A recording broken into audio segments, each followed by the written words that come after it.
കൊച്ചിൻ കോർപ്പറേഷനിലെ ഏറ്റവും പ്രായം കുറഞ്ഞ ഇടതുപക്ഷത്തിന്റെ സ്ഥാനാർത്ഥി മട്ടാഞ്ചേരി കരിപ്പാലം വാർഡിൽ നിൽക്കുന്ന രേഷ്മ രമേശാണ് ഇന്ന് നാട്ടിലോട്ടിൽ നമ്മളോടൊപ്പം ചേരുന്നത്.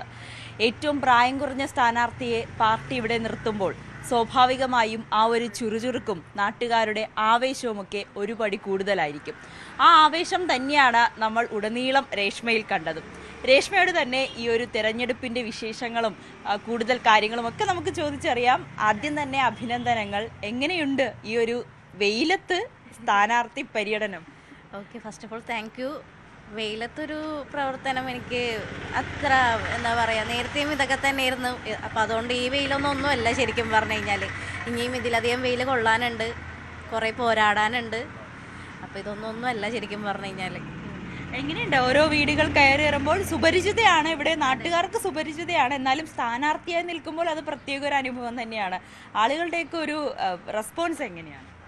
ഇവിടെ ഇപ്പോൾ നിലവിലിപ്പോൾ എല്ലാവരുടെ അടുത്തും ഒരു പോസിറ്റീവ് എന്നൊരു രീതിയാണ്. ആൾക്കാർക്ക് എല്ലാവർക്കും അറിയാവുന്നത് കൊണ്ട് തന്നെ അവരുടേതായ ഒരു കുട്ടി, അവരുടെ കുടുംബത്തിലെ ഒരാൾ എന്ന രീതിയിലാണ് എന്നെ ഇപ്പോൾ കാണുന്നതും അറിയുന്നതും. അവരുടെ ഒരു സപ്പോർട്ട് എനിക്കിപ്പോൾ ഉണ്ട്. ജനങ്ങളുടെ ഒരു സപ്പോർട്ട് കൊണ്ടാണ് ഇപ്പോൾ ഇവിടം വരെയും വന്ന് നിൽക്കുന്നത്. ഇത് LDFന്റെ തന്നെ ഒരു കോട്ടയായിരുന്നു. പിന്നീട് കഴിഞ്ഞ തവണയാണ് കൈവിട്ടു പോയത് UDF ഇവിടെ അധികാരത്തിലെത്തിയത്. അതുകൊണ്ട് തന്നെ ഇത്തവണ തിരിച്ചു പിടിക്കുക, വാർഡ് തിരിച്ചു പിടിക്കുക എന്ന് പറയുന്നത് അത്രയേറെ പ്രയത്നിക്കേണ്ട ഒരു കാര്യം കൂടിയല്ലേ? ശരിക്കും പറഞ്ഞു കഴിഞ്ഞാൽ ഈ പ്രാവശ്യം നല്ല രീതിക്ക് നമ്മൾ ഒന്ന് ആഞ്ഞു ശ്രമിച്ചു കഴിഞ്ഞാൽ നമുക്ക് കിട്ടുന്ന ഒരു ഡിവിഷനും കൂടിയാണ് ഇത്. കഴിഞ്ഞ പ്രാവശ്യം കോൺഗ്രസിൻ്റെ സ്ഥാനാർത്ഥികളാണ് ഇവിടെ ജയിച്ചത്. അതുകൊണ്ട് തന്നെയാണ് പാർട്ടി എനിക്ക് ഈ പ്രാവശ്യം ഇത്രയും വലിയൊരു ഉത്തരവാദിത്വം എൻ്റെ തലയിൽ തന്നിരിക്കുന്നത്. അപ്പോൾ അതെന്നെ കൊണ്ട് കഴിയുന്ന രീതിയിൽ നന്നായിട്ട് ഞാൻ ചെയ്യും. പാർട്ടിയോടൊപ്പം നിൽക്കാൻ ആഗ്രഹിക്കുന്ന ഒരു വ്യക്തിയാണ്. എങ്ങനെയാണ് ഇതിലൊരു പ്രഖ്യാപനം, സ്ഥാനാർത്ഥിയാണെന്ന് അറിഞ്ഞ നിമിഷത്തെ ഒരു സന്തോഷം എങ്ങനെയായിരുന്നു? നേരത്തെ തന്നെ ഇത്തരത്തിലൊരു സൂചന ലഭിച്ചിരുന്നു? ഒരിക്കലും വിചാരിച്ചിരുന്നില്ല. കേട്ടപ്പോൾ സോ എക്സൈറ്റ്മെൻറ്റ്, സോ ഹാപ്പി. എന്താ പറയുക, ഒരു ഒട്ടും പ്രതീക്ഷിക്കാതെ കിട്ടിയ ഒരു അൺഎക്സ്പെക്റ്റഡ് ഗോൾ, അത്രേ ഉള്ളൂ. ഭയങ്കര ഒരു സോ ഹാപ്പിയാണ്. അത് പറഞ്ഞറിയിക്കാൻ പറ്റൂല. എന്ന് വെച്ച് കഴിഞ്ഞാൽ ഞാനിങ്ങനെ പാർട്ടിക്ക് വേണ്ടി പലതും ചെയ്യുന്നുണ്ട്, ഇവിടെ ജനങ്ങൾക്കിടയിൽ നിന്ന് പ്രവർത്തിക്കുന്നുണ്ട്, അവരെ പ്രശ്നങ്ങൾ മനസ്സിലാക്കുന്നുണ്ട്, അവരെ കൂടെ നിൽക്കുന്നുണ്ട്. എങ്കിൽ പോലും എനിക്ക് ഇങ്ങനത്തെ ഒരു അവസരം എനിക്ക് തരുമെന്ന് ഞാൻ ഒരിക്കലും വിചാരിച്ചില്ല. എന്തൊക്കെ കാര്യങ്ങളാണ് പ്രചാരണത്തിൽ കൂടുതലായും എന്തൊക്കെ വാഗ്ദാനങ്ങളാണ് ജനങ്ങൾക്ക് നൽകുന്നത്? കാരണം കഴിഞ്ഞ ഒരു 5 വർഷം ഭരിച്ചിരുന്ന ഒരു ഒരു കൗൺസിലർ ഉണ്ടല്ലോ. അപ്പം അതിൻ്റേതായിട്ടുള്ള നേട്ടങ്ങളും ചിലപ്പോൾ ഉണ്ടായിട്ടുണ്ടാവും. പക്ഷെ അതേപോലെ തന്നെ അവർക്ക് കിട്ടാത്ത ഒരുപാട് ആനുകൂല്യങ്ങളും ഉണ്ടാകും. അപ്പോൾ ഏതൊക്കെ കാര്യങ്ങൾ മുൻനിർത്തിയാണ് ഇപ്പോൾ ഈ ഒരു പ്രചാരണം ആരംഭിച്ചിരിക്കുന്നത്? ഓക്കെ, നിലവിലിപ്പോൾ എന്ന് വെച്ച് കഴിഞ്ഞാൽ ഞാൻ മുന്നിൽ കാണുന്ന ഒരു ഇതെന്ന് വെച്ച് കഴിഞ്ഞാൽ ജനങ്ങൾക്കിടയിൽ നിന്ന് മത്സരിക്കാനാണ് എനിക്കിഷ്ടം. എന്ന് വെച്ച് കഴിഞ്ഞാൽ ജനങ്ങളിൽ നിന്ന് വളർന്നു വന്നൊരു കുട്ടിയാണ് ഞാൻ. എൻ്റെ സാഹചര്യങ്ങളും കാര്യങ്ങളും എല്ലാം അറിയുന്ന ജനങ്ങളാണ് ഇവിടെ. അപ്പോൾ അവർക്കും എന്തെങ്കിലും ഒരു പ്രശ്നം വന്നു കഴിഞ്ഞാൽ നാളെ ഇറങ്ങിച്ചെന്ന് അതിനൊരു സൊല്യൂഷൻ കണ്ടുപിടിച്ചു കൊടുക്കാനാണ് ഏറ്റവും കൂടുതൽ താല്പര്യം. വയ്യാതെ കിടക്കുന്ന ആൾക്കാരുണ്ട്, അതേപോലെ തന്നെ പെൻഷനും മറ്റു കാര്യങ്ങളുമായിട്ട് ഓടി നടക്കുന്ന ഒരുപാട് ആൾക്കാരുണ്ട്. അപ്പോൾ അവർക്കൊക്കെ വേണ്ടി ഒരുപാട് കാര്യങ്ങൾ ചെയ്തു കൊടുക്കാൻ താല്പര്യപ്പെടുന്നു. അതേപോലെ തന്നെ യുവാക്കളെ ഇതിലേക്ക് സ്വാധീനിക്കാനും കൂടുതൽ താല്പര്യപ്പെടുകയാണ്. കാര്യം എന്ന് വെച്ച് കഴിഞ്ഞാൽ ഇവിടെ കളിക്കാനായിട്ട് കായികപരമായിട്ട് ഇഷ്ടമുള്ള ഒരുപാട് പിള്ളേരുണ്ട് ഇവിടെ. അപ്പോൾ അവർക്ക് ആകെ കളിക്കാനായിട്ട് ഈ ഒരു കരിപ്പാലം എന്ന് പറയുന്ന ഒരു ഗ്രൗണ്ട് മാത്രമേ ഉള്ളൂ. എന്നാൽ അവിടെ അത്യാവശ്യം എന്ന് വെച്ച് കഴിഞ്ഞാൽ കൂടുതൽ കായികപരമായിട്ടുള്ള കാര്യങ്ങളോ ഒന്നുമില്ല. അപ്പോൾ അവർക്ക് കായികപരമായിട്ടുള്ള കാര്യങ്ങളും, അതായത് ബോള്, പന്ത്, അങ്ങനത്തേക്കുള്ള സാധനങ്ങളൊക്കെ ആയിട്ട് അവരെ കൂടുതൽ ആകർഷിക്കാനായിട്ടുള്ള കാര്യങ്ങളാണ് കൂടുതലും ചെയ്യുന്നത്.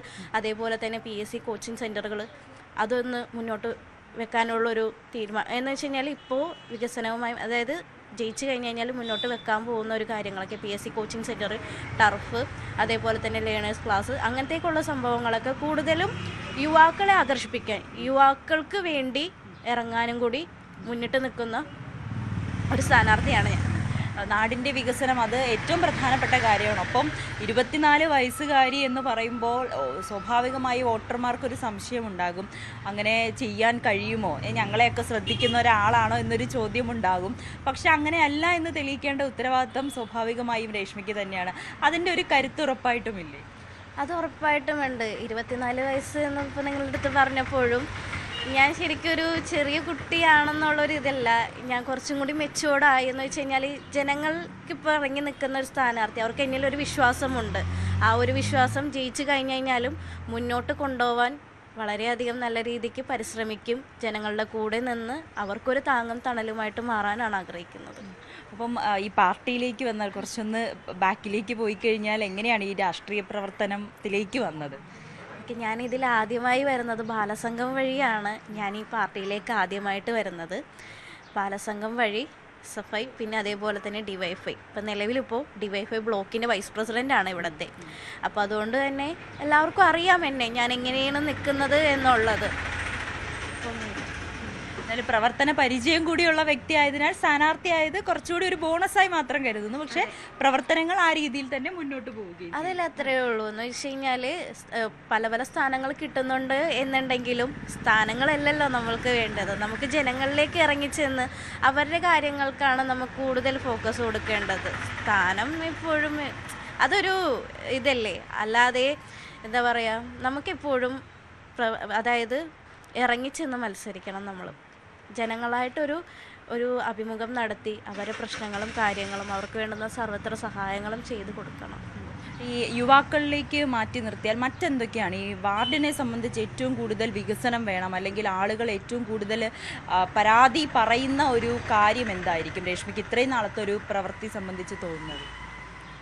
അങ്ങനെ ചോദിച്ചു കഴിഞ്ഞാൽ പെൻഷൻ്റെ കാര്യത്തിൽ അത്യാവശ്യം കുറച്ച് ബുദ്ധിമുട്ട്. അപ്പോൾ എന്ന് വെച്ച് കഴിഞ്ഞാൽ വീട്ടിലൊക്കെ വന്ന് അവിടെ ചെന്ന് വാങ്ങിക്കേണ്ട ഒരു സിസ്റ്റമാണല്ലോ ഇപ്പോൾ ഉള്ളത്. വയസ്സായ ആൾക്കാരൊക്കെയാണെങ്കിൽ ഓട്ടോറിക്ഷ കയറി അത് അവർക്ക് വീടുകളിലേക്ക് എത്തിച്ച് കൊടുക്കാനുള്ളൊരു ശ്രമം. എന്ന് വെച്ചാൽ വയസ്സായ ആൾക്കാരെ ഒരിക്കലും ബുദ്ധിമുട്ടിപ്പിക്കാതെ, പിന്നെ അതേപോലെ തന്നെ ഇപ്പോൾ പല പല ഓൺലൈൻ സംവിധാനങ്ങളൊക്കെ ഉണ്ട്, അതെല്ലാം ജനങ്ങളുടെ വിരൽത്തുമ്പിൽ എത്തുന്ന രീതിയിലാക്കി കൊടുക്കാനാണ് താല്പര്യം. എന്ന് വെച്ച് കഴിഞ്ഞാൽ അവർക്ക് അതാണ് ആവശ്യം. ഒട്ടും സമയമില്ലാത്ത മനുഷ്യന്മാരാണ്.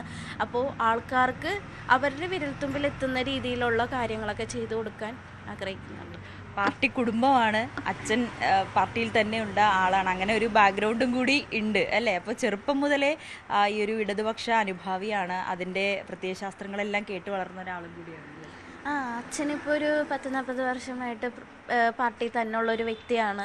കുറേ വർഷങ്ങളായിട്ട് ഇവിടുത്തെ കോമ്പാറുമുക്ക് ബ്രാഞ്ചിൻ്റെ ബ്രാഞ്ച് സെക്രട്ടറിയും കൂടിയാണ്. അപ്പോൾ അതുകൊണ്ട് തന്നെ ഭയങ്കര ഒരു അഭിമാനം തോന്നുന്ന നിമിഷമാണ്. പാർട്ടി കുടുംബമാണ്. പാർട്ടി എന്ന് വെച്ച് കഴിഞ്ഞാൽ അച്ഛനിൽ നിന്ന് പാർട്ടിയിലേക്ക് വന്നു, ഇപ്പോൾ അത്യാവശ്യം നല്ലൊരു പൊസിഷനിലിരിക്കുന്നു. ഇന്നിപ്പോൾ ഇവിടുത്തെ ജനങ്ങളുടെ സ്ഥാനാർത്ഥിയായിട്ട് മാറിയിരിക്കുകയാണ്. അപ്പം ഈ രാഷ്ട്രീയം അതിനോടൊപ്പം തന്നെ നമ്മുടെ ഒരു പഠിത്തം അല്ലെങ്കിൽ ഒരു ജോലി ഇന്നത്തെ കാലത്ത് നമ്മൾ അതും ഏറ്റവും പ്രധാനപ്പെട്ടായിട്ട് മുന്നോട്ട് വയ്ക്കുന്ന ഒന്ന് തന്നെയാണല്ലോ, നമ്മുടെ കരിയറിന് ഒപ്പം കൊണ്ട് നടക്കുന്ന ഒന്നാണല്ലോ. അപ്പോൾ ആ ഒരു ബാക്ക്ഗ്രൗണ്ടും കൂടി പഠിച്ചതും ഒപ്പം ജോലി മേഖലയിലേക്ക് പോകാതെ രാഷ്ട്രീയത്തിലേക്ക് പൂർണ്ണമായും രാഷ്ട്രീയത്തിലേക്ക് ഇറങ്ങാനുള്ള ഒരു തീരുമാനത്തിലേക്കൊക്കെ എങ്ങനെയാണ് എത്തിയത്? ഞാൻ ട്രിപ്പിൾ ആണ് പഠിച്ചു കഴിഞ്ഞു. പക്ഷേ എന്നാൽ പോലും പഠിക്കുന്നതിൻ്റെ ഇടയിൽ പാർട്ടിയുടെ കാര്യങ്ങൾ ഞാൻ ചെയ്തുകൊണ്ടിരിക്കുന്നുണ്ടായിരുന്നു. എൻ്റെ ക്ലാസ് കഴിഞ്ഞ് എൻ്റെ പഠിപ്പ് കഴിഞ്ഞതിന് ശേഷം പാർട്ടി ഓഫീസിൽ വരികയും മറ്റുള്ള പരിപാടികൾ അറ്റൻഡ് ചെയ്തെന്ന് വെച്ച് കഴിഞ്ഞാൽ ഇവിടുത്തെ ബ്രാഞ്ച് അംഗം കൂടിയാണ് ഞാൻ. അപ്പോൾ ബ്രാഞ്ച് അംഗം എന്ന രീതിയിൽ ബ്രാഞ്ചിൻ്റേതായ കാര്യങ്ങൾ നോക്കും. അതേപോലെ തന്നെ DYFIയുടെ ബ്ലോക്കിൻ്റെ വൈസ് പ്രസിഡൻ്റ് ആണല്ലോ, അപ്പോൾ അവിടുത്തെ കാര്യങ്ങൾ നോക്കും. അപ്പോൾ എല്ലാം കൂടി മുന്നോട്ട് കൊണ്ടുപോകുന്ന ഒരു വ്യക്തി. പഠിച്ചു കഴിഞ്ഞു, വർക്കിംഗ് ആയിരുന്നു. കടവന്ത്രയിലായിരുന്നു ലാസ്റ്റ് വർക്ക്, എഡ്യൂക്കേഷൻ കൺസൾട്ടൻസിയിലായിരുന്നു. അപ്പോൾ നിലവിൽ ഇപ്പോൾ വർക്ക് ഞാൻ ചെയ്യുന്നില്ല, പാർട്ടിയിൽ തന്നെ 24 hours നിന്ന് പ്രവർത്തിക്കുകയാണ്. ഇപ്പോൾ ഈ ജോലി വിട്ടപ്പോൾ കുടുംബത്തിൽ നിന്നും ഒന്നും പറഞ്ഞില്ല, അവരും സപ്പോർട്ട് തന്നെയായിരുന്നു? ജോലി വിട്ടെന്ന് വെച്ച് കഴിഞ്ഞാൽ ഒരു പ്രത്യേക ഒരു സിറ്റുവേഷൻ വന്നുകൊണ്ടാണ്, ഒന്ന് വയ്യാതായി. അപ്പോൾ ആ ഒരു ഇത് കൊണ്ടാണ് ജോലി ഞാൻ നിർത്തിയത്. പിന്നെ അതിന് ശേഷം ജോലിക്ക് പോകാൻ പറ്റാത്തൊരു സിറ്റുവേഷൻ വന്നപ്പോൾ വീട്ടിൽ തന്നെ ഇരിക്കേണ്ട, രാഷ്ട്രീയപരമായ കാര്യങ്ങൾ മുന്നോട്ട് കൊണ്ടുപോകാം, നിൽക്കാൻ എനിക്ക് താല്പര്യമാണ് രാഷ്ട്രീയത്തിൽ. പാർട്ടി കുടുംബമായതുകൊണ്ട് മാത്രമല്ല, അല്ലാതെയും എനിക്ക് നിന്ന് പോകാനായിട്ട് എനിക്ക് താല്പര്യമാണ്. അപ്പോൾ അതുകൊണ്ട് നല്ല രീതിക്ക് ഇപ്പോൾ ആക്റ്റീവായിട്ട് പോകുന്നു. അത്രയും ഇഷ്ടം പാർട്ടിയോടും പ്രവർത്തനത്തോടും ഉള്ളതുകൊണ്ട് ഇതിലേക്ക് തന്നെ എത്തി. അതെ അതെ. ഇപ്പോൾ നമ്മളോടൊപ്പം രേഷ്മയുടെ അച്ഛനും ഒപ്പം മറ്റ് രേഷ്മയുടെ കരുത്തായി ഒപ്പം നടക്കുന്ന പ്രവർത്തകരും നാട്ടുകാരും ഒക്കെ ചേരുന്നുണ്ട്. അവരിലേക്ക് ചോദിക്കുന്നതിന് മുൻപ് അച്ഛൻ രമേശ് നമ്മളോടൊപ്പം ചേരുന്നുണ്ട്. അച്ഛ, മകളിൽ ഏറ്റെടുത്തിരിക്കുന്ന അല്ലെങ്കിൽ പാർട്ടി മകൾക്ക് നൽകിയിരിക്കുന്ന വലിയൊരു ചുമതലയാണ്, എപ്പോഴും കൂടെ നിമിഷത്തിൽ എന്താണ് തോന്നുന്നത്? മകൾക്ക് ഇപ്പോൾ കിട്ടിയത് ഇത് വളരെയധികം സന്തോഷമുണ്ട്. പിന്നെ പാർട്ടി ഏൽപ്പിച്ചേക്കണ ഇപ്പോഴത്തെ സ്ഥാനാർത്ഥിയായിട്ട് ഏൽപ്പിച്ചേക്കണ കാര്യങ്ങൾ അത് ഭംഗിയായിട്ട് ചെയ്യുമെന്നുള്ളത് എനിക്ക് വിശ്വാസം. എന്താണെന്ന് വെച്ചാൽ ഞാൻ ഈ പാർട്ടിയിൽ നിന്ന് എന്ത് കാര്യങ്ങളും ചെയ്ത് കൊടുക്കുന്നൊരു ഇതാണ്. അപ്പോൾ അതേ രൂപത്തിൽ എൻ്റെ മോള് ഏൽപ്പിച്ചേക്കുന്ന കാര്യങ്ങൾ ഭംഗിയായിട്ട് നിർവഹിക്കുമെന്നുള്ളത് എനിക്കറിയാം. അങ്ങനെ അച്ഛനും വലിയ സന്തോഷം തന്നെയാണ് മകളിലൂടെ ആ ഒരു സ്ഥാനാർത്ഥി ആകുക, അല്ലെങ്കിൽ വിജയിച്ച് സ്വന്തം നാട്ടിലെ ഒരു പ്രവർത്തകയായി, ഒരു കൗൺസിലറായി മകൾ എത്തുമ്പോൾ അത് ഒരു അച്ഛനെ സംബന്ധിച്ച് ഏറെ സന്തോഷത്തുള്ള കാര്യം തന്നെയാണ്, ഒരു സ്വപ്നം തന്നെയാണ്. ആ ഒരു ദിവസത്തിനായി കാത്തിരിക്കുകയാണ് അച്ഛനും. അപ്പം നമ്മുടെ സ്ഥാനാർത്ഥി സ്ഥാനാർത്ഥിയാണ് മുന്നിലേക്ക് നിൽക്കേണ്ടത്. പ്രായം കുറഞ്ഞ സ്ഥാനാർത്ഥിയെ നിർത്തിയിരിക്കുകയാണ്. അത് പാർട്ടിയെ സംബന്ധിച്ച് ആദ്യമായിട്ടുള്ള കാര്യമല്ല, നമ്മൾ തിരുവനന്തപുരത്തും ഇത് കണ്ടതാണ്. എങ്ങനെയുണ്ട് രേഷ്മയുടെ പ്രവർത്തനങ്ങൾ? കരുത്തായി നിങ്ങൾ പിന്നിലുണ്ട്. തീർച്ചയായിട്ടും രേഷ്മ എന്ന് പറയുമ്പോൾ നമുക്കൊരു നല്ലൊരു സ്ഥാനാർത്ഥിയാണ് കിട്ടിയിരിക്കുന്നത്. തീർച്ചയായിട്ടും മറ്റൊന്നും കൊണ്ടല്ല, ഈ വാർഡിൽ പ്രത്യേകമായിട്ട് പരിചയപ്പെടുത്തേണ്ട ആവശ്യമില്ല. വാർഡിലുള്ള ജനങ്ങൾക്ക് മുഴുവൻ സുപരിചിതമായിട്ടുള്ളൊരു സ്ഥാനാർത്ഥിയാണ്. ഇപ്പോൾ കുറേ വർഷങ്ങളായിട്ട് ഇവിടെ ജനങ്ങൾക്കിടയിൽ പ്രവർത്തിക്കുന്ന ഒരാളാണ്. പ്രത്യേകിച്ച് ജനകീയ പ്രശ്നങ്ങളിലൊക്കെ ഇടപെട്ട് പോകുന്ന ആളാണ്. പിന്നെ യുവജനങ്ങളുടെ പ്രശ്നങ്ങളിലാണെങ്കിൽ സ്ത്രീകളുടെ പ്രശ്നങ്ങൾക്ക് പ്രത്യേക താല്പര്യം എടുത്തിട്ട് പ്രവർത്തിക്കുന്ന ഒരാളും കൂടിയാണ്. അപ്പോൾ അതുകൊണ്ട് തന്നെ നമുക്ക് ഒരു രേഷ്മ ആരാണെന്ന് പറഞ്ഞു കൊടുക്കേണ്ട ആവശ്യമില്ല. ഒരു വീട്ടിൽ ധൈര്യമായിട്ട് കയറി ചെന്നിട്ട് ഞാൻ സ്ഥാനാർത്ഥിയായിട്ട് തന്നെ പാർട്ടി പ്രഖ്യാപിച്ചിട്ടുണ്ട്, വോട്ടുകൾ അഭ്യർത്ഥിക്കുക, അതേ ആവശ്യമുള്ളൂ. പൊതുവേ വലിയ സ്വീകാര്യതയാണ്, വളരെ സന്തോഷമാണ്. ജനങ്ങൾക്കിടയിൽ നല്ല അഭിപ്രായമാണ് നമുക്ക് കിട്ടിക്കൊണ്ടിരിക്കുന്നത്. രേഷ്മയോട് ഇത്രയും നേരം സംസാരിച്ചപ്പോഴും എനിക്ക് തോന്നിയത് ഒരു പ്രായത്തിനപ്പുറത്തേക്ക് ഒരു കൃത്യമായിട്ടുള്ളൊരു ദീർഘവീക്ഷണമുള്ള, ഒരു ധൈര്യമുള്ള, ഞാനിവിടെ ജയിച്ചു വന്നാലും ജനങ്ങൾക്ക് വേണ്ടി ഞാൻ ചെയ്യും എന്നുള്ളൊരു ആത്മധൈര്യമുള്ള കുട്ടിയായിട്ട് തന്നെയാണ് രേഷ്മ. തീർച്ചയായിട്ടും രേഷ്മയ്ക്ക് ചില പ്ലാനുകളും പദ്ധതികളൊക്കെ ഉണ്ട്. ഈ വാർഡിനെ സംബന്ധിച്ചിട്ടാണെങ്കിലും സാധാരണക്കാരായ ജനങ്ങളാണ് ഇവിടെ കൂടുതൽ താമസിക്കുന്നത്. പ്രത്യേകിച്ച് പാർപ്പിട പ്രശ്നങ്ങളൊക്കെ ഒരുപാട് അനുഭവിക്കുന്ന ആളുകളുണ്ട്, വഖഫ് ഭൂമിയിൽ താമസിക്കുന്ന ആളുകളുണ്ട്. അപ്പോൾ അത്തരം ആളുകളിലൊക്കെ ഇടപെട്ടിട്ട് പ്രവർത്തിച്ചിട്ടുള്ള ആൾ കൂടിയാണ്. അപ്പോൾ അവർക്കൊക്കെ വേണ്ടി പ്രത്യേകമായിട്ട് പ്ലാനുകളൊക്കെ ഉള്ള ആൾ കൂടിയാണ് രേഷ്മ. പിന്നെ നമുക്ക് തീർച്ചയായിട്ടും വിജയിക്കും. ആളുകൾക്ക് വളരെ നമ്മൾ ഇപ്പോൾ പ്രവർത്തിച്ചിടത്തോളം നമുക്ക് മനസ്സിലാവുന്നത് ജനങ്ങൾക്ക് വളരെ സ്വീകാര്യതയുള്ള സ്ഥാനാർത്ഥിയാണ്. വളരെ സന്തുഷ്ടരാണ് അവരെല്ലാവരും. കഴിഞ്ഞ തവണയാണ് കൈവിട്ടു പോയത് വാർഡ്. അതിനു മുൻപ് തന്നെ പാർട്ടിയുടെ തന്നെ കോട്ടയായിരുന്നു. അപ്പോൾ ഇത്തവണ അത് തിരിച്ചു പിടിക്കുക എന്ന് പറയുന്നത് അല്പം കൂടി ബുദ്ധിമുട്ടുള്ളൊരു കാര്യമാണോ? ഇല്ല, അത് ശരിക്കും ഈ പറഞ്ഞതുപോലെ തന്നെ പാർട്ടിയുടെ കോട്ടയായിട്ട് തന്നെയാണ് ഞങ്ങൾ ഇതിനെ കാണുന്നത്. പാർട്ടി ചില പ്രത്യേക സാഹചര്യങ്ങളിൽ കഴിഞ്ഞ നഷ്ടപ്പെട്ടു പോയിട്ടുണ്ട്. ഇത്തവണ പാർട്ടി ഒറ്റക്കെട്ടായിട്ട് തന്നെയാണ് നമ്മളെ തിരിച്ച് പിടിച്ചിരിക്കുന്നത്. രേഷ്മ വിജയിച്ചിരിക്കും. രേഷ്മ ഇവിടെ ഉണ്ടാവും, കൗൺസിലറായിട്ട് ഉണ്ടാവും തീർച്ചയായിട്ടും. അങ്ങനെ രേഷ്മയ്ക്ക് പിന്നിൽ ഒരു കൂട്ടം ജനങ്ങൾ തന്നെ നിരന്നിരിക്കുകയാണ്. രേഷ്മയെ ജയിപ്പിച്ച് വാർഡിലെ സ്ഥാനാർത്ഥിയാക്കി അല്ലെങ്കിൽ കൗൺസിലറാക്കി കൊണ്ടുവരും എന്ന് പ്രതിജ്ഞ എടുത്ത് തന്നെയാണ് രേഷ്മയ്ക്കൊപ്പം ഇവിടെ ആളുകളും എത്തിയിരിക്കുന്നത്. രേഷ്മയെ സ്ഥാനാർത്ഥിയെ പ്രഖ്യാപിച്ചപ്പോൾ തന്നെ ഒരുപാട് സന്തോഷം ഉണ്ടായിക്കാണ്. നിങ്ങൾക്ക് പരിചയമുള്ളൊരു ആളും കൂടിയാണ്. തീർച്ചയായും ചെറുപ്പം മുതലേ ബാലസംഘത്തിലൂടെ പ്രവർത്തിക്കുന്ന ഒരു കുട്ടിയാണിത്. വർഷങ്ങളോളമായി എല്ലാ വീടുകളിലും കയറിറങ്ങി ഈ ജാഥയുടെ ഡിവൈഫൈയുടെ ഇപ്പോഴത്തെ ബ്ലോക്ക് വൈസ് പ്രസിഡൻറ്റും കൂടെയാണ്. ഡിവൈഫൈയുടെ ഒരു യുവജന പ്രസ്ഥാനത്തിൻ്റെ എല്ലാ കാര്യത്തിലും മുൻപന്തിൽ നിന്ന് പ്രവർത്തിക്കുന്നു. അപ്പോൾ അതുകൊണ്ട് നേരത്തെ ഇവിടെ സൂചിപ്പിച്ച പോലെ പരിചയപ്പെടുത്താൻ വരുന്നില്ല. പിന്നെ കൊച്ചിൻ കോർപ്പറേഷൻ ഞങ്ങൾ ചെയ്ത ഒട്ടുമിക്ക വികസന കാര്യങ്ങൾ അത് തുടർന്ന് പോകാനുള്ള ഒരു ഇതിലേക്കാണ് ഈ കുട്ടീനെ നമ്മൾ സ്ഥാനാർത്ഥി പ്രഖ്യാപിച്ചത്. ഇപ്പോൾ ആളുകളുടെ അടുത്തേക്ക് ചെല്ലുമ്പോൾ പോലും അവർക്കൊക്കെ സുപരിചിതയാണ് എങ്കിൽ പോലും എന്തൊക്കെ കാര്യങ്ങളായിരിക്കും പ്രധാനമായി അവരിലേക്ക് പറയുന്നത്? അതിൽ ഒരു സ്ഥാനാർത്ഥിയായി ജയിച്ചു വന്നു കഴിഞ്ഞാൽ അവരിൽ എന്തൊക്കെ കാര്യങ്ങളിലേക്കായിരിക്കും അവരിലേക്ക് എത്തുന്നതിന് ആ രീതിയിലേക്കുള്ള ഒരു പ്രചാരണം നടത്തുന്നത്? അത് ഞങ്ങൾ ഒന്ന് മുൻപന്തിലേക്കുന്ന വികസന കാര്യത്തിലാണ്. കാരണം ഇവിടെ ആകെ യുവാക്കൾക്ക് കളിക്കാവുന്ന സ്ഥലം വളരെ കുറവാണ്. അപ്പോൾ ഒട്ടുമിക്ക കാര്യങ്ങളും ഈ കഴിഞ്ഞ ചാനൽ ചർച്ചയിലൂടെ സംസാരിച്ചിട്ടുള്ള സ്ഥാനാർത്ഥി ഈ യുവാക്കൾക്ക് കൂടെ കളിക്കാനുള്ള ഒരു സ്ഥലമില്ല. കാര്യം ഇവിടെ തിങ്ങി താമസിക്കുന്ന ഒരു ചേരി പ്രദേശമാണത്. വളരെ കുറവാണ് ഇവിടെ. എല്ലാവരും 1/2 സെൻറ്റ് സ്ഥലത്തും 3/4 സെൻറ്റ് സ്ഥലത്തും താമസിക്കുന്ന ഒരു ചേരിയാണ്. അപ്പോൾ അതുകൊണ്ട് തന്നെയാണ് ഇപ്പോൾ ഞങ്ങൾ 394 കുടുംബങ്ങൾക്ക് ഫോർട്ട് കൊച്ചിയിൽ അവിടെ 394 കുടുംബങ്ങൾക്കാണ് നമ്മൾ വീട് പണി കൊടുത്തേക്കുന്നത്. അതുപോലെ തന്നെ ഷീലോഡ്ജി, പിന്നെ 20 രൂപ ഭക്ഷണത്തിന് നമ്മളിപ്പോൾ ഈ അടുത്ത് സമൃദ്ധി, അങ്ങനെ ഒട്ടുമിക്ക കാര്യങ്ങളും ഞങ്ങൾ ചെയ്തിട്ടുണ്ട്. അത് തന്നെ നമുക്ക് ഇതിൽ വെച്ചാൽ മതി, ഈ പ്രവർത്തനത്തിൽ നമുക്ക് വെച്ചാൽ മതി. കോർപ്പറേഷൻ നടത്തി വന്ന വികസനങ്ങൾ തന്നെയാണ് പാർട്ടി മുന്നോട്ട് വയ്ക്കുന്നതും ഒപ്പം ഇവിടെ രേഷ്മയും ആ വിധത്തിൽ തന്നെയാണ് പ്രചാരണം നടത്തുന്നത്.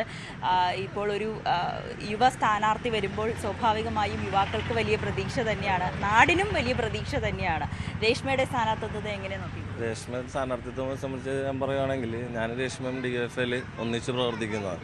എനിക്ക് അല്പം കൂടി വ്യക്തിപരമായിട്ട് പേഴ്സണലി അടുപ്പമുള്ള ഒരു സഖാവ് കൂടിയാണ് ഞങ്ങളുടെ കാര്യം. ഇവിടെ ഞാൻ DYFയുടെ ചുമതലക്കാരനായിട്ട് ഇരിക്കുമ്പോൾ എൻ്റെ ഒപ്പം നിന്ന് ഏതൊരു ആവശ്യത്തിനും എന്നേക്കാൾ മുൻപന്തിയിൽ വരുന്നതാണ്. അതൊരിക്കലും നമ്മൾ സ്ഥാനാർത്ഥിത്വം ആഗ്രഹിച്ചുകൊണ്ട് അല്ലെങ്കിൽ സ്ഥാനാർത്ഥിയാകും എന്ന് കരുതി ഒരിക്കലുമല്ല അത് വരുന്നത്. അത് കൃത്യമായിട്ട് നമുക്ക് ഇവിടെ നമ്മുടെ പാർട്ടി ഏൽപ്പിച്ചിരിക്കുന്ന ദൗത്യം, അത് വലിയൊരു കടമ്പയാണത്, വലിയൊരു ഉത്തരവാദിത്തമാണ്. അതിൽ 24 വയസ്സോ 21 വയസ്സോ 40 വയസ്സോ അതല്ല, ജനങ്ങൾക്ക് എന്താണ് ചെയ്യാൻ പറ്റിയതെന്ന് പാർട്ടി നേതൃത്വം കൃത്യമായിട്ട് കണക്കാക്കി മനസ്സിലാക്കി തന്നെയാണ് രേഷ്മനെ പോലത്തുള്ള ചെറിയൊരു സ്ഥാനാർത്ഥിനെ ഇവിടെ ഇറക്കിയിരിക്കുന്നത്. ആ സ്ഥാനാർത്ഥിനെ സംബന്ധിച്ച് പറയുകയാണെങ്കിൽ ഞാൻ നേരത്തെ പറഞ്ഞ പോലെ, എനിക്ക് മുമ്പ് സംസാരിച്ചവരെ പറഞ്ഞ പോലെ വികസനവുമായി ബന്ധപ്പെട്ട് വികസനം തന്നെയാണ് നമ്മൾ മെയിൻ എയിം ചെയ്യുന്നത്. വികസനം നമ്മളത് കൃത്യമായിട്ട് നമുക്കിവിടെ കൊണ്ടുവരാൻ സാധിക്കണം. നമ്മൾ നിലവിൽ ഇതിനു മുമ്പുള്ള കൗൺസിലർ എന്താണ് ചെയ്തിരിക്കുന്നത്, ഇനി എന്താണ് നമുക്ക് ചെയ്യാൻ പറ്റിയത് എന്നുള്ളതാണ് നമ്മൾ മനസ്സിലാക്കേണ്ടത്. നമ്മളൊരു ഓപ്പൺ ജിം എവിടെയെങ്കിലും നമുക്ക് ഇവിടെ എവിടെയെങ്കിലും സജ്ജീകരിക്കാൻ പറ്റണം. അതേപോലെ ടർഫ്, മറ്റുള്ള വാർഡുകളെല്ലാം നമുക്ക് ടർഫുകളും ഡിവിഷനിലും എല്ലായിടത്തും വന്നിട്ടുണ്ടെങ്കിൽ നമുക്കിവിടെ ഇല്ല. ഇങ്ങനൊരു കളിക്കാനായിട്ട് നമുക്കൊരു കളിയിടം ഇല്ല. ഇവിടെ കളിയിടം ഇല്ലാത്തതുകൊണ്ടാണ് നമുക്കിവിടെ മട്ടാഞ്ചേരി പോലെയുള്ള പ്രദേശത്ത് ലഹരി വസ്തുക്കളും മറ്റടിമപ്പെട്ട് പോകുന്ന യുവാക്കൾക്ക് ഇങ്ങനൊരു സ്ഥലമുണ്ടെങ്കിൽ നമുക്കത് വലിയൊരു ഉപകാരമാണത്. അത് നമ്മുടെ ഈ ഒന്നാമത്തെ ഇവിടെ ചെരുപ്രദേശം, മറ്റുള്ളവരെല്ലാ പല ജാതികളും പല മനുഷ്യരും എല്ലാവരും ഒത്തുചേർന്നവരാണ്. അപ്പോൾ അവർക്ക് എല്ലാവർക്കും ഒന്നിച്ച് കേന്ദ്രീകരിക്കാനും അതുപോലെ തന്നെ നമ്മുടെ സൗന്ദര്യവൽക്കരണവുമായി ബന്ധപ്പെട്ടാണെങ്കിലും ഇപ്പോൾ ഈ പറഞ്ഞ പോലെ നമുക്കിനിപ്പോൾ 20 രൂപയുടെ ഭക്ഷണം നമുക്കിപ്പോൾ തൊട്ട് സമൃദ്ധി ഇപ്പോൾ നമുക്കിവിടെ ആയിട്ടുണ്ട്. അതെല്ലാം നമുക്ക് ഉപകാരപ്പെടുത്താൻ ഇനി വരുന്ന സ്ഥാനാർത്ഥിയിലൂടെ സാധിക്കുള്ളൂ. അതിപ്പോൾ 24 വയസ്സാണെങ്കിലും 40 വയസ്സാണെങ്കിലും ചെയ്യുന്നത്. അപ്പോൾ അതിന് കൃത്യമായ പക്വതയുള്ള ഒരാൾ തന്നെയാണ് നമുക്ക് കിട്ടിയിരിക്കുന്നത്. ഈ കഴിഞ്ഞ തവണത്തേക്കാളും വലിയ വമ്പിച്ച ഭൂരിപക്ഷമായിട്ട് തന്നെ നമ്മൾ തിരികെ വരും. ഇത് ഞങ്ങളുടെ പാർട്ടി കോട്ട തന്നെയാണ്, ഞങ്ങളുടെ സീറ്റാണ്. അതിന് സഖാവ് രേഷ്മക്ക് യുവാക്കൾക്ക് എല്ലാവർക്കും ഇപ്പോൾ ഞങ്ങൾ ഇറങ്ങി 2-3 ദിവസത്തെ ഇതിൻ്റെ വ്യത്യാസത്തിൽ മാത്രം നമുക്ക് മനസ്സിലാക്കാൻ സാധിക്കുന്നുണ്ട്. യുവാക്കളുടെ അടുത്തൊക്കെ വളരെ നല്ല പ്രതികരണമാണ്. നമ്മുടെ കൂടെ നമ്മുടെ ഫോൺ വിളിച്ച് ചോദിച്ചുകൊണ്ടിരിക്കുന്നതാണ്, ഞങ്ങൾക്ക് ഇറങ്ങാനായിട്ട് ഒരു ദിവസം തന്നെ ഞങ്ങൾ എപ്പോഴാണ് വരേണ്ടത്, നിങ്ങൾ അതനുസരിച്ച് ഞങ്ങളോട് വിളിച്ച് പറയണം, ഞങ്ങളും കൂടി പങ്കെടുക്കുന്നുണ്ട്, ഞങ്ങൾക്ക് രേഷ്മയ്ക്ക് വേണ്ടിയിട്ട് ഇറങ്ങണം. വീടുകളിലാണെങ്കിലും എന്ത് ക്യാമ്പയിൻ വേണമെങ്കിലും, നൈറ്റ് മാർച്ചോ അല്ലെങ്കിൽ ഞങ്ങൾ ഏതെങ്കിലും വീടുകൾ കയറാനായിട്ട് വരണോ, അത് വനിതകളാണെങ്കിലും ഇപ്പോൾ നമ്മുടെ ഇവിടുത്തെ SFയുടെ കുട്ടികളാണെങ്കിൽ പോലും അതിൽ രാഷ്ട്രീയം ഇല്ലാണ്ട് വ്യക്തിപരമായിട്ട് ഒത്തിരി പേര് രേഷ്മയ്ക്ക് വേണ്ടിയിട്ട് ഇറങ്ങാനായിട്ട് ആഗ്രഹിക്കുന്നുണ്ട്.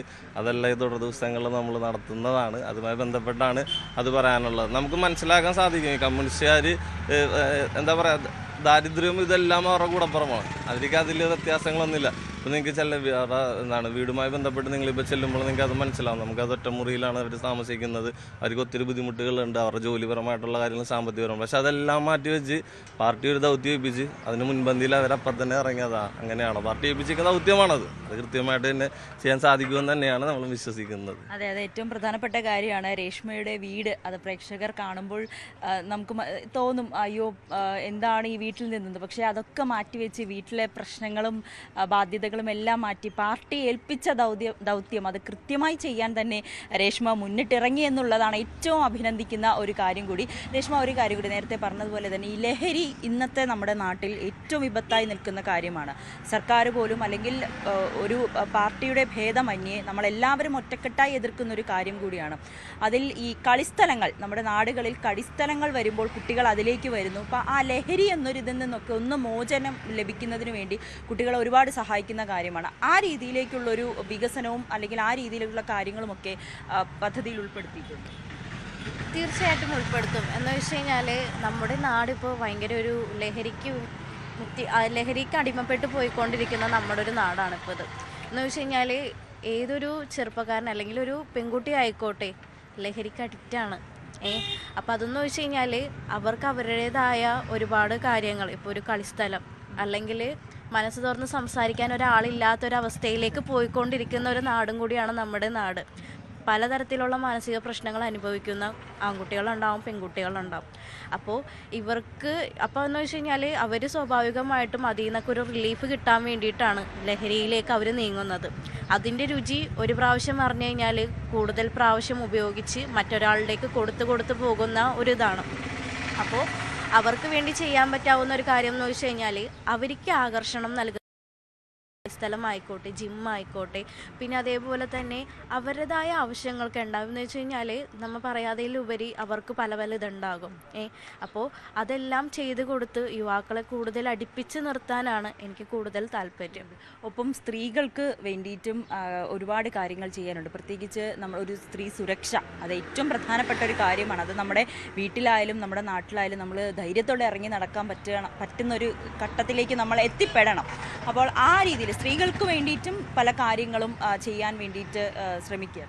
സ്ത്രീകൾക്ക് വേണ്ടിയെന്ന് വെച്ച് കഴിഞ്ഞാൽ ഇപ്പോൾ എല്ലാവരും ഇപ്പോൾ ഈ ഒരു പുതിയൊരു യുഗത്തിലേക്ക് വന്നപ്പോൾ ആരോഗ്യം ഭയങ്കരമായിട്ട് ശ്രദ്ധിക്കുന്ന ആൾക്കാരാണ്. മുന്നേന്ന് വെച്ച് കഴിഞ്ഞാൽ ഷുഗർ വന്നാലും കൊളസ്ട്രോൾ വന്നു കഴിഞ്ഞാലും കുഴപ്പമില്ല എന്നുള്ളൊരു രീതി. പക്ഷേ നമ്മുടെ കാലം മാറിക്കൊണ്ടിരിക്കുന്ന തോറും ഈ ഷുഗറും പ്രഷറും ചെറുപ്പക്കാരിലേക്കും വന്നു. അതേപോലെ അറ്റാക്ക് പോലുള്ള രോഗങ്ങളെല്ലാം എന്ന് വെച്ച് കഴിഞ്ഞാൽ പെട്ടെന്നുള്ള മരണവും കാര്യങ്ങളെല്ലാം വന്നുകൊണ്ടിരിക്കുന്നത് ആരോഗ്യപരമായ പ്രശ്നങ്ങൾ കൂടിക്കൂടി വരുന്നതാണ്. അപ്പോൾ അതുകൊണ്ട് അവർക്ക് വേണ്ടി പ്രത്യേകമായിട്ടുള്ള ജിമ്മും കാര്യങ്ങളും, യോഗ ക്ലാസ്, സൂംബ പോലത്തുള്ള ക്ലാസ് കാര്യങ്ങളൊക്കെ എന്ന് വെച്ച് കഴിഞ്ഞാൽ അവർക്ക് അതൊക്കെ വരുമ്പോൾ എന്ന് വെച്ച് കഴിഞ്ഞാൽ പരസ്പരം അറിയാത്ത ആൾക്കാർ പോലും പരസ്പരം ഒരു കണക്ഷൻ ഉണ്ടാകും, ധാരാളമായിട്ട് സംസാരിക്കാൻ പറ്റും. അപ്പോൾ അവർക്ക് അവരുടെ വീട്ടിലെ പ്രശ്നങ്ങളായിക്കോട്ടെ അവർക്കൊന്നും ആരോടും തുറന്ന് പറയും. ഇപ്പോൾ സ്ത്രീകളെ അതെ, വീട്ടമ്മമാരെന്ന് വെച്ച് കഴിഞ്ഞാൽ അവരെന്നും അടുക്കളയിൽ ഒതുങ്ങിക്കൂടിയിരിക്കുന്ന ആൾക്കാരാണ്. ഭർത്താക്കന്മാർക്കും സ്വന്തം മക്കൾക്കും വേണ്ടി ജീവിച്ച് അവരുടേതായ സന്തോഷങ്ങൾ അവർ മതിമറന്നു പോകുന്ന ആൾക്കാരാണ് ഭൂരിഭാഗം ആൾക്കാരും. എന്ന് വെച്ച് കഴിഞ്ഞാൽ അടുക്കളയിൽ മാത്രമാണ് അവരുടെ ജോലി, പുറത്തേക്കൊന്നും വരാൻ പാടില്ല. പക്ഷെ എന്നാലും കാലം മാറിക്കൊണ്ടിരിക്കുന്നതിനനുസരിച്ച് ഒരുപാട് ആൾക്കാർ മാറിക്കൊണ്ടിരിക്കുന്നു. അപ്പോൾ അവരെ പോലുള്ള ആൾക്കാർ, അതായത് വീടിൻ്റെ ഉള്ളിലുള്ള ആൾക്കാരെ മാത്രം നിർത്താതെ പുറത്തേക്കും അവരെ കൊണ്ടുവന്ന് അവരുടേതായ കാര്യങ്ങളെല്ലാം ചെയ്തു കൊടുത്ത് അവരെ ഒന്ന് സന്തോഷിപ്പിക്കാവുന്ന രീതിയിലുള്ള കാര്യങ്ങളൊക്കെ ചെയ്യാന്നുള്ളൊരു ഇതൊക്കെ ഉണ്ട്. അപ്പോൾ എന്തായാലും സ്ത്രീകൾക്കും അതോടൊപ്പം തന്നെ യുവാക്കൾക്കും കൂടുതൽ മുൻഗണന നൽകിക്കൊണ്ടുള്ള ഒരു പ്രവർത്തനം തന്നെയായിരിക്കും രേഷ്മയുടെ ഭാഗത്തു നിന്ന് ഉണ്ടാകുക എന്ന് തന്നെയാണ് രേഷ്മ പറയുന്നത്. രേഷ്മയുടെ കൂടെയുള്ള ആളാണ് നമ്മൾ വിളിക്കുന്നതും നമ്മൾ എല്ലാ കാര്യങ്ങളും സംസാരിക്കുന്നതും കൂടിയാണ്. എങ്ങനെയുണ്ട് ഇത്രയും ദിവസത്തെ ഒരു രേഷ്മയുടെ പ്രവർത്തനം? നല്ല രീതിയിൽ പോയിക്കൊണ്ടിരിക്കുകയാണ്. എന്നുവെച്ചാൽ വീടുകൾ കയറുമ്പോൾ അനുകൂലമായിട്ട് തന്നെയാണ് രേഷ്മ. എന്നുവെച്ചാൽ അവളെ നേരത്തെ മുതൽ എല്ലാവർക്കും അറിയണം. നമ്മൾ ഇപ്പോൾ പാർട്ടി ഏൽപ്പിക്കുന്ന കാര്യങ്ങളിൽ കൂടെ നിൽക്കുന്ന സ്ഥലമാണ്. അപ്പോൾ ആ ഒരു രീതിയിൽ നമ്മൾ പരിചയപ്പെടുത്തേണ്ട കാര്യമില്ല, ചെല്ലുമ്പോൾ തന്നെ അറിയാം ഇന്ന ആളാണ് എന്നുള്ളത്. അപ്പം നമുക്ക് അനുകൂലമായിട്ടാണ് നമ്മൾക്ക് പറഞ്ഞുകൊണ്ടിരിക്കുന്നത്. പിന്നെ പല പല കാര്യങ്ങളും നമ്മൾ പറയുമ്പോൾ നമ്മളെ കൊണ്ടാകുന്നത് നമ്മൾ ചെയ്തു കൊടുക്കാറുണ്ട്. ഇപ്പോൾ പാർട്ടി പറയുന്ന കാര്യം, ഇപ്പോൾ ബ്രാഞ്ചിൽ നമ്മൾ കൂടുമ്പോൾ ബ്രാഞ്ച് ഏൽപ്പിക്കുന്ന കാര്യങ്ങളുണ്ട്, അപ്പോൾ നമ്മളത് ചെയ്യാറുണ്ട്. അപ്പോൾ എന്തുകൊണ്ടും നമുക്ക് അനുകൂലമാണ്. പിന്നെ ജയിപ്പിച്ചെടുക്കാം എന്നുള്ളത് നമ്മളെയും കൂടി ഒരു ഉത്തരവാദിത്തമാണ്. ഈ കാണുന്ന ഒറ്റമുറി വീട്ടിലാണ് രേഷ്മയും അച്ഛനും അമ്മയും താമസിക്കുന്നത്. കമ്മ്യൂണിസ്റ്റുകാരെ സംബന്ധിച്ച് ഈ ഒരു പ്രതിസന്ധിയും അല്ലെങ്കിൽ വീട്ടിലെ പട്ടിണിയും ഒന്നും പുത്തരിയല്ല. പക്ഷെ ഇതൊക്കെ പടവെട്ടി തന്നെയാണ് രേഷ്മ ഇപ്പോൾ പാർട്ടിയിലെ ഇത്രയും വലിയൊരു സ്ഥാനാർത്ഥിയായി തന്നെ എത്തിയിരിക്കുന്നത്. രേഷ്മ, പ്രതിസന്ധികൾ ഒന്നിനും ഒരു തടസ്സമല്ല എന്ന് കൂടി പറഞ്ഞു വെക്കുകയാണ് ഈ വീട് കാണുമ്പോൾ. അതെ, ഇതാണ് എൻ്റെ വീട്. ഇവിടെയാണ് എന്താ പറയുക, ഒരുപാട് സന്തോഷങ്ങളും സങ്കടങ്ങളും ഉള്ളൊരു വീട്. അതുകൊണ്ട് തന്നെ ഭയങ്കര ഒരു ഹാപ്പിയാണ്. ഒറ്റമുറി ആണെങ്കിൽ പോലും ഇതൊരു ചെറുതല്ല എന്നെ സംബന്ധിച്ച്, ഒരു വലിയ വീട് തന്നെയാണ്. സാധാരണ ഇപ്പോൾ വീട് ഇങ്ങനെയൊക്കെ ആകുമ്പോൾ അച്ഛനും അമ്മയും മക്കളെ കുറച്ച് നല്ല നിലയിൽ എത്തിക്കണം, അല്ലെങ്കിൽ വേറെ ഈ പാർട്ടിയൊക്കെ വിട്ട് ജോലിക്ക് പോവുക, ആ രീതിയിലായിരിക്കും പറയുക. പക്ഷെ അതൊന്നും പറയാതെ അച്ഛനും അമ്മയും ഈ രാഷ്ട്രീയത്തിലേക്ക് വിട്ടത് തന്നെ ഒരു വലിയ അനുഗ്രഹമായി തന്നെ കാണുന്നില്ലേ? ശരിക്കും പറഞ്ഞാൽ ഇതൊരു അനുഗ്രഹം തന്നെയാണ്. എന്ന് വെച്ച് കഴിഞ്ഞാൽ അച്ഛനായിക്കോട്ടെ, അമ്മയായിക്കോട്ടെ, ചേട്ടനായിക്കോട്ടെ, ഇതുവരെയും പോകണ്ട, ഇത് ഇവിടെ കൊണ്ട് നിർത്തിക്കോ, നീ നിന്റെ പഠിപ്പും അല്ലെങ്കിൽ നിന്റെ കരിയറായിട്ട് മുന്നോട്ട് പോയാൽ മതി എന്ന് ഇതുവരെയും ആരും എന്നോട് പറഞ്ഞിട്ടില്ല. നിനക്ക് എന്താണോ ഇഷ്ടം നീ അത് ചെയ്തു, അതിൻ്റെ കൂടെ സപ്പോർട്ടിംഗ് ആയിട്ട് ഞങ്ങൾ ഉണ്ടാകും. ഏതൊരു പ്രതിസന്ധി ഘട്ടത്തിലും ഉണ്ടായിട്ടുള്ള ആൾക്കാരാണ് എനിക്ക് 3 പേരും. അതെന്തായാലും എല്ലാ മക്കളും ആഗ്രഹിക്കുന്നതാണ് ഇതുപോലൊരു അച്ഛനെയും അമ്മയും കിട്ടാൻ. ആ ഒരു ഭാഗ്യം രേഷ്മയ്ക്ക് കിട്ടി. അമ്മ വലിയ സന്തോഷത്തിലാണ് ഈ സമയം. രേഷ്മയ്ക്ക് എല്ലാ പിന്തുണയുമായി നിങ്ങൾ എല്ലാവരും ഒപ്പമുണ്ട് അല്ലേ? ഒപ്പമുണ്ട്. എന്ത് തോന്നുന്നു മോള് സ്ഥാനാർത്ഥിയായിട്ടൊക്കെ അറിഞ്ഞപ്പോ? സന്തോഷം തോന്നി. സന്തോഷം തോന്നുന്നു. എന്തായാലും അച്ഛൻ ഇത്രയും വർഷം രാഷ്ട്രീയ പ്രവർത്തനം നടത്തിയിട്ടും ഈ വീട് ഇങ്ങനെ നിൽക്കുമ്പോൾ അറിയാം എത്ര ഒരു അഴിമതി ഇല്ലാത്ത, നാടിനു വേണ്ടി പ്രവർത്തിക്കണമെന്ന് ചിന്തിക്കുന്ന ഒരാളാണ് ഈ അച്ഛനെന്ന് ഈ വീട് കാണുമ്പോൾ തന്നെ മനസ്സിലാകും. ഈ വീട്ടിൽ നിന്നും രേഷ്മ ഒരു കൗൺസിലറായി നാടിനു വേണ്ടി കാര്യങ്ങൾ ചെയ്യുമ്പോൾ ഒരു കാര്യം ഉറപ്പിച്ചു പറയാം, അഴിമതി ഒന്നുമില്ലാതെ സ്വന്തം ആഗ്രഹങ്ങൾ പോലും അല്ലെങ്കിൽ സ്വന്തം വീടിന്റെ അവസ്ഥ പോലും മറന്ന് നാട്ടുകാർക്ക് വേണ്ടി പ്രവർത്തിക്കുന്ന ഒരാൾ തന്നെയായിരിക്കും രേഷ്മ എന്ന് നമുക്ക് നിസ്സംശയം പറയാൻ കഴിയും. അതിന് ഉദാഹരണം തന്നെയാണ് ഈ വീടും രേഷ്മയുടെ അച്ഛനും അമ്മയും. ക്യാമറാമാൻ ശ്യാംലാലിനോടൊപ്പം നവമി ദിനേശ്, ന്യൂസ് 18 കൊച്ചി.